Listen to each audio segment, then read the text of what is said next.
ಎಲ್ರಿಗೂ ನಮಸ್ಕಾರ. ಸ್ಮಯ ಕಲಿಕೆ ಚಾನಲ್ಗೆ ಸ್ವಾಗತ ಸುಸ್ವಾಗತ.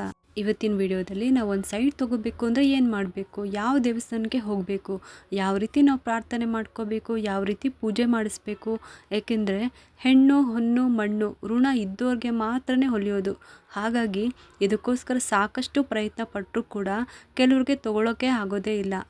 ಭೂಮಿ ಋಣ ಇದ್ದರೆ ಮಾತ್ರ ಜಮೀನು ಸೈಟು ಎಲ್ಲ ಖರೀದಿ ಮಾಡೋದಕ್ಕೆ ಆಗೋದು. ಸ್ವಂತ ಮನೆ ಋಣ ಇದ್ರೇ ಮಾತ್ರ ಮನೆ ಕಟ್ಸೋದಕ್ಕೆ ಸಾಧ್ಯ ಆಗೋದು.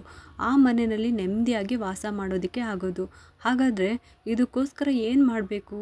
ಋಣ ಇಲ್ಲ ಅಂದರೆ ನಾವು ಇದನ್ನೆಲ್ಲ ತೊಗೊಳೋದಕ್ಕೆ ಆಗೋದಿಲ್ವಾ ಅಂತ ಅನ್ನಿಸ್ಬೋದು ನಿಮಗೆ. ಆದರೆ ಆ ಭಗವಂತ ಮನಸ್ಸು ಮಾಡಿದರೆ ಖಂಡಿತವಾಗ್ಲೂ ಎಲ್ಲರಿಗೂ ಕೂಡ ಕೇಳಿದ್ನೆಲ್ಲ ಕೊಡ್ತಾರೆ. ಹಾಗಾದರೆ ಈ ರೀತಿ ನಾವು ಸೈಟ್ ತೊಗೋಬೇಕು, ಜಮೀನು ತೊಗೋಬೇಕು, ಮನೆ ಕಟ್ಟಿಸ್ಬೇಕು ಅಂದರೆ ಏನು ಮಾಡಬೇಕು, ಯಾವ ದೇವಸ್ಥಾನಕ್ಕೆ ಹೋಗಬೇಕು?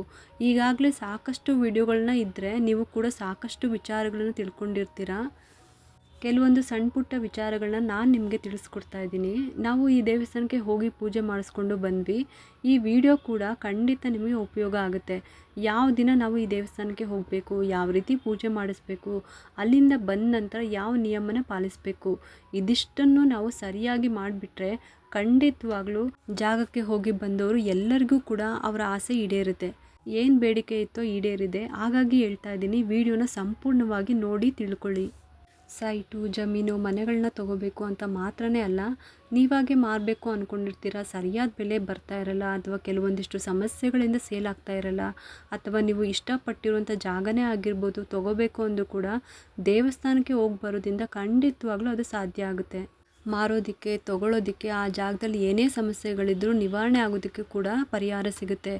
ನಮ್ಮ ಆಸೆಗೆ ಸಂಬಂಧಪಟ್ಟ ಕೇಸ್ಗಳೇನಾದರೂ ನಡೀತಾ ಇದ್ದರೆ ಅದು ಕೂಡ ನಿಮಗೆ ಇಲ್ಲಿ ಪರಿಹಾರ ಸಿಗುತ್ತೆ.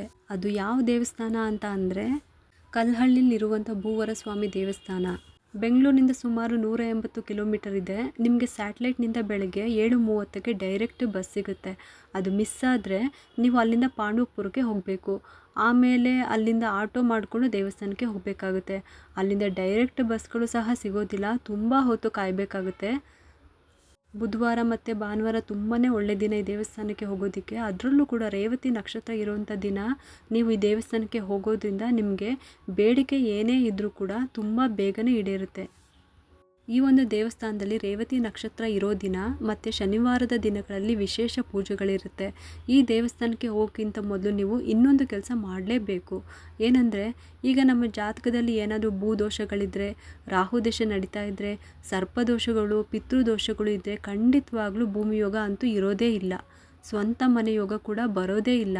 ಮೊದಲು ಇದನ್ನು ನಿವಾರಣೆ ಮಾಡಿಕೊಂಡು ಆಮೇಲೆ ನಾವು ಪ್ರಯತ್ನ ಪಟ್ಟರೆ ಮಾತ್ರ ನಮಗೆ ಅದು ಸಿಗುತ್ತೆ. ಹಾಗಾಗಿ ನೀವು ಮೊದಲು ಏನು ಮಾಡಬೇಕು, ಯಾವಾಗ ನೀವು ಸೈಟ್ ತೊಗೋಬೇಕು, ಮನೆ ಕಟ್ಟಬೇಕು, ಅಥವಾ ನೀವು ಜಮೀನು ಮಾರಬೇಕು ಅಥವಾ ತೊಗೋಬೇಕು, ಏನೇ ನೀವು ಭೂಮಿಗೆ ಸಂಬಂಧಪಟ್ಟಂಥ ನೀವೇನಾದರೂ ನಿರ್ಧಾರ ಮಾಡೋಕ್ಕಿಂತ ಮೊದಲು ನಿಮ್ಮ ಮನೆ ದೇವರಿಗೆ ಪ್ರಾರ್ಥನೆ ಮಾಡಿಕೊಳ್ಬೇಕು. ಒಂದು ಒಳ್ಳೆ ದಿನ ಮನೆ ದೇವರಿಗೆ ಪೂಜೆ ಮಾಡಿ ಕಾಣಿಕೆ ಕಟ್ಟಿಡಿ 11 ರೂಪಾಯಿನ. ಅದಾದ ನಂತರ ಸುಬ್ರಹ್ಮಣ್ಯ ಸ್ವಾಮಿಗೆ ನೀವು ಬೇಡ್ಕೊಳ್ಬೇಕು. ಸರ್ಪಗಳನ್ನು ಈ ಭೂಮಿಗೆ ಅಧಿಪತಿ ಅಂತ ಹೇಳ್ತಾರೆ. ಹಾಗಾಗಿ ಸರ್ಪದೋಷ ರಾಹುದೋಷ ಇರಬಹುದು. ಇಂಥದ್ದೆಲ್ಲ ಇದ್ದರೆ ಖಂಡಿತ ನಾವು ಭೂಮಿಯನ್ನು ತೊಗೊಳೋದಕ್ಕೆ ಆಗಲ್ಲ, ಮನೆ ಕಟ್ಟೋದಕ್ಕೂ ಆಗಲ್ಲ. ಅದೆಲ್ಲ ನಿವಾರಣೆಗಾಗಿ ಇರುತ್ತೋ ಇಲ್ವೋ, ಜಾತಕದಲ್ಲಿ ಕೆಲಸಗಳಲ್ಲಿ ಮುಂದುವರಿಯೋದಕ್ಕಿಂತ ಮೊದಲು ಸುಬ್ರಹ್ಮಣ್ಯ ಸ್ವಾಮಿಯನ್ನು ಪ್ರಾರ್ಥನೆ ಮಾಡಬೇಕು. ದೇವರ ದರ್ಶನ ಮಾಡಿಕೊಂಡು ದೇವರ ಹತ್ರ ಬೇಡ್ಕೋಬೇಕು. ನನಗೆ ಭೂಮಿ ಯೋಗವನ್ನು ಕೊಡಿ, ನಾನು ಸೈಟ್ ತೊಗೊಂಡು ಮನೆ ಕಟ್ಟಬೇಕು ಅಂತ ಅಂದ್ಕೊಂಡಿದ್ದೀನಿ ಅಂತ. ಆದರೂ ನೀವು ತೊಗೊಳ್ಳೋಕ್ಕಿಂತ ಮೊದಲೇ ನೀವು ಯಾವ ಜಾಗದಲ್ಲಿ ಸೈಟ್ನ ತೊಗೋಬೇಕು ಅಂತ ಅಂದ್ಕೊಂಡಿದ್ದೀರಾ, ಸೈಟ್ ತೊಗೊಂಡ್ಮೇಲೆ ಮನೆ ಕಟ್ತೀವಿ, ಸ್ವಲ್ಪ ನಿಧಾನ ಆದರೂ ಆಗ್ಬೋದು. ದೇವರ ಅನುಗ್ರಹ ಇದ್ದರೆ ಬೇಗನೆ ಆಗ್ಬೋದು. ಆದರೆ ನೀವು ಎಷ್ಟು ಫ್ಲೋರ್ ಕಟ್ಟಬೇಕು ಅಂತ ಅಂದ್ಕೊಂಡಿದ್ದೀರಾ? ಗ್ರೌಂಡ್ ಫ್ಲೋರ್ ಮಾತ್ರ ಸಾಕಾ, ಅಥವಾ 1, 2, 3 ಫ್ಲೋರ್ಗಳನ್ನು ಕಟ್ಟಬೇಕು ಅಂದ್ಕೊಂಡಿದ್ದೀರಾ? ಅದನ್ನು ನೀವು ಮೈಂಡಲ್ಲಿ ಪ್ಲ್ಯಾನ್ ಮಾಡಿಟ್ಕೊಳ್ಬೇಕು. ದೇವ್ರ ಮುಂದೆ ನಿಂತಾಗ ನೀವು ಯಾವ ಜಾಗದಲ್ಲಿ ಇಷ್ಟಪಡ್ತಿದ್ದೀರಾ ಅದೇ ಜಾಗದಲ್ಲಿ ಸಿಗಬೇಕು, ಇಷ್ಟು ಫ್ಲೋರ್ನ ನಾನು ಕಟ್ಟಬೇಕು ಅಂತ ಪ್ರಾರ್ಥನೆ ಮಾಡ್ಕೊಳ್ಳಿ. ಸುಬ್ರಹ್ಮಣ್ಯ ದರ್ಶನ ಆದಮೇಲೆ ಆ ದೇವರ ಮೂಲ ಸನ್ನಿಧಾನಕ್ಕೆ ಹೋಗಬೇಕು. ಅಲ್ಲೇ ಇದೆ ಆದಿ ಸುಬ್ರಹ್ಮಣ್ಯ ದೇವರ ಸನ್ನಿಧಾನ. ಅಲ್ಲಿಗೆ ಹೋಗಿ ಅವ್ರನ್ನೂ ಕೂಡ ದರ್ಶನ ಮಾಡಿಕೊಂಡು ಅವರ ಹತ್ತಿರನೂ ಕೂಡ ನೀವು ಎಲ್ಲನೂ ಹೇಳಿ, ಗರ್ಭಗುಡಿ ಎದುರುಗಡೆನೇ ಅಲ್ಲಿ ಕುಮಾರಧಾರ ನದಿ ಸಣ್ಣದಾಗಿ ಹರಿತಾ ಇರುತ್ತೆ. ಅಲ್ಲಿ ಹೋಗಿ ನೀವು ಗರ್ಭಗುಡಿ ಎದುರುಗಡೆನೇ ನೀವು ಅಲ್ಲಿ ಹೋಗಿ ಕಲ್ಲುಗಳನ್ನು ಜೋಡಿಸಿಡಬೇಕು. ನೀವು ದೇವಸ್ಥಾನದಲ್ಲೆಲ್ಲ ನೋಡಿರ್ತೀರ, ನೀವು ಕಲ್ಲನ್ನು ಜೋಡಿಸಿರೋಂಥದ್ದನ್ನ ಸುಮ್ಮನೆ 5, 6, 7, 8 ಕಲ್ಲುಗಳನ್ನು ಜೋಡಿಸ್ಬಿಟ್ಟು ಬರ್ತಾರೆ. ಆದರೆ ಸರಿಯಾದ ವಿಧಾನ ಯಾವ ರೀತಿ ಜೋಡಿಸ್ಬೇಕು ಅಂದರೆ, ನಾನು ಆಗಲೇ ಹೇಳ್ದಂಗೆ ನೀವು ಯಾವ ಜಾಗದಲ್ಲಿ ಇಷ್ಟಪಡ್ತಿದ್ದೀರಾ ಸೈಟ್ ತೊಗೊಳ್ಳೋಕ್ಕೆ, ಯಾವ ರೀತಿ ಮನೆ ಕಟ್ಟಿಸಬೇಕು ಅಂತೀರಾ, ನಿಮಗೆ ಗ್ರೌಂಡ್ ಫ್ಲೋರ್ ಮಾತ್ರ ಸಾಕು ಅನ್ನೋದು ಆಗಿದ್ದರೆ ಒಂದು ಕಲ್ಲನ್ನು ಇಟ್ಟು ಅದ್ರ ಮೇಲೆ ಒಂದು ಚಿಕ್ಕ ಕಲ್ಲನ್ನು ಇಡಬೇಕು. ಅಥವಾ ನೀವೇನಾದರೂ 2-3 ಫ್ಲೋರ್ಗಳನ್ನು ಕಟ್ಟಬೇಕು ಅಂದರೆ ಅಷ್ಟು ಕಲ್ಲುಗಳನ್ನು ಜೋಡಿಸ್ಬೇಕು. ಸುಮ್ಮನೆ ಕಲ್ಲುಗಳು ಸಿಕ್ಕಿದೆ ಅಂತ ಜೋಡಿಸುತ್ತಾ ಹೋಗಬಾರ್ದು. ಎಷ್ಟು ಫ್ಲೋರ್ ಮನೇನ ಕಟ್ಟಬೇಕು ಅಷ್ಟು ಕಲ್ಲುಗಳನ್ನು ಜೋಡಿಸಿ ಇದಕ್ಕೆ ಅನುಕೂಲ ಮಾಡಿಕೊಡಪ್ಪ ಅಂತ ಪ್ರಾರ್ಥನೆ ಮಾಡಿಕೊಂಡು ಬರಬೇಕು ಅಂತ ಹೇಳಿ ಆ ಭಗವಂತನ ಪ್ರಾರ್ಥನೆ ಮಾಡಬೇಕು. ಇಷ್ಟ ಆದಮೇಲೆ ನೀವು ಕಲ್ಲಹಳ್ಳಿಲಿರುವಂಥ ಭೂವರ ಸ್ವಾಮಿಯನ್ನು ದರ್ಶನ ಮಾಡಬೇಕು. ಭೂದೇವಿ ಸಮೇತರಾಗಿ ಇರುವಂಥ ಕಲ್ಲಹಳ್ಳಿಯಲ್ಲಿ ವರಹನಾಥ ಸ್ವಾಮಿನ ದರ್ಶನ ಮಾಡಬೇಕು. ಬುಧವಾರ ಅಥವಾ ಭಾನುವಾರ ದಂಪತಿ ಸಮೇತರಾಗಿ ಹೋಗಿ, ಅಥವಾ ಸಿಂಗಲ್ ಆಗಿದ್ದಾರೆ ಅಂತ ಅಂದರೆ ಹೆಂಡತಿ ಅಥವಾ ಗಂಡ ಆ ಥರ ಇದ್ದರೆ ಮನೆಯ ಹಿರಿಯ ಮಕ್ಕಳನ್ನು ಜೊತೆಯಲ್ಲಿ ಕರ್ಕೊಂಡು ಹೋಗಿ. ಯಾಕೆಂದರೆ ಇಬ್ಬರು ಹೋಗೋದು ತುಂಬಾ ಒಳ್ಳೆಯದು. ಯಾವುದೇ ಕೆಲಸ ಅದು ಒಬ್ಬರಿಂದ ಸಾಧ್ಯ ಆಗೋದಿಲ್ಲ ಅಲ್ವಾ, ಅವ್ರ ಜೊತೆ ಇನ್ನೊಬ್ಬರು ಕೈ ಜೋಡಿಸ್ಲೇಬೇಕು. ಆ ಕಾರಣದಿಂದ ಇಬ್ಬರು ಈ ದೇವಸ್ಥಾನಕ್ಕೆ ಹೋಗೋದು ತುಂಬಾ ಒಳ್ಳೆಯದು. ಸೈಟ್ ಯಾರ ಹೆಸರಲ್ಲಿ ಇದೆಯೋ ಅವರು ಒಬ್ಬರು ಹೋಗಿ ಪೂಜೆ ಮಾಡಿಸಿದ್ರೆ ಆ ಕೆಲಸ ಆಗೋದಿಲ್ವಾ ಅಂತ ನೀವು ಕೇಳ್ಬೋದು. ಯಾರ ಹೆಸರಲ್ಲಿ ಜಾಗ ಇರುತ್ತೋ ಅವರು ಒಬ್ಬರ ಕೈಯಲ್ಲಿ ಮನೆ ಕಟ್ಟೋದಕ್ಕೆ ಸಾಧ್ಯ ಆಗುತ್ತಾ ಹೇಳಿ ನೀವೇ.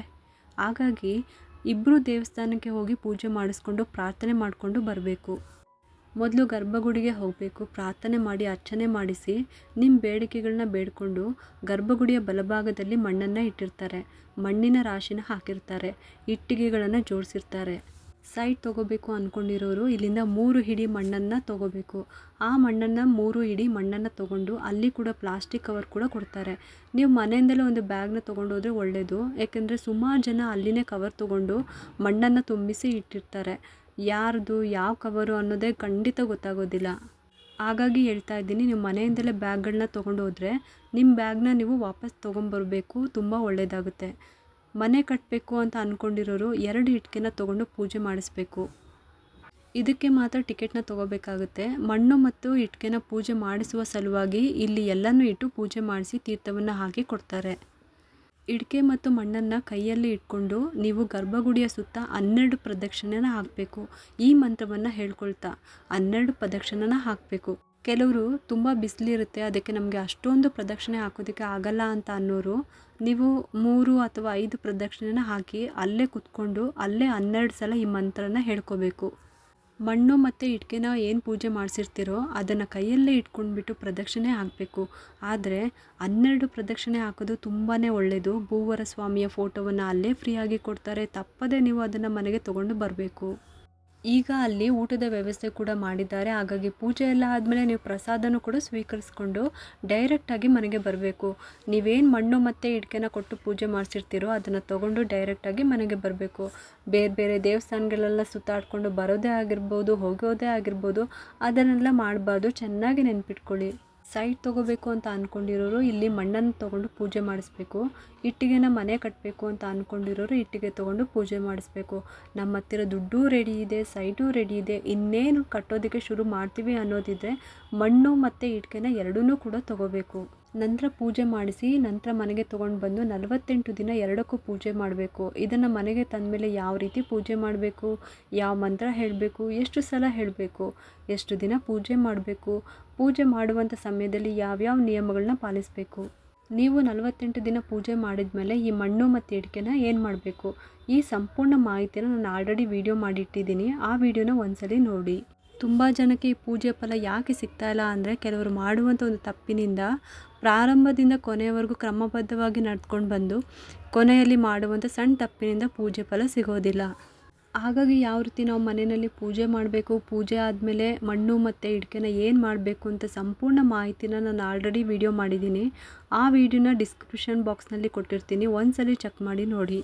ನಿಮಗೆಲ್ಲರಿಗೂ ಈ ಉಪಯುಕ್ತ ಮಾಹಿತಿ ಇಷ್ಟ ಆಗಿದೆ ಅಂತ ನಾನು ಭಾವಿಸ್ತಾ ಇದ್ದೀನಿ. ನನಗೆ ತಿಳಿದಿರೋಂಥ ವಿಷಯನ ನಾನು ನಿಮಗೆ ಶೇರ್ ಮಾಡಿದ್ದೀನಿ. ನಿಮಗೆ ಈ ವಿಡಿಯೋ ಇಷ್ಟ ಆಗಿದ್ದರೆ ಒಂದು ಲೈಕ್ ಮಾಡಿ, ಶೇರ್ ಮಾಡಿ ಮತ್ತು ಸಬ್ಸ್ಕ್ರೈಬ್ ಮಾಡಲು ಮರಿಬೇಡಿ. ನೀವು ಮಾಡುವಂಥ ಸಬ್ಸ್ಕ್ರೈಬಿಂದ ನಮ್ಮಂತಹ ಸಣ್ಣ ಸಣ್ಣ ಚಾನಲ್ಸ್ಗೆ ಒಂದು ಸಪೋರ್ಟ್ ಮಾಡ್ದಂಗೆ ಆಗುತ್ತೆ. ಮತ್ತೆ ಸಿಗ್ತೀನಿ ಮುಂದಿನ ವಿಡಿಯೋದಲ್ಲಿ ಅಂತ ಹೇಳುತ್ತಾ ಈ ವಿಡಿಯೋನ ಮುಗಿಸ್ತಾ ಇದ್ದೀನಿ. ಹೋಗ್ಬಿಟ್ಟು ಬರಲಾ? ಸರ್ವೇ ಜನ ಸುಖಿನೋ ಭವಂತು.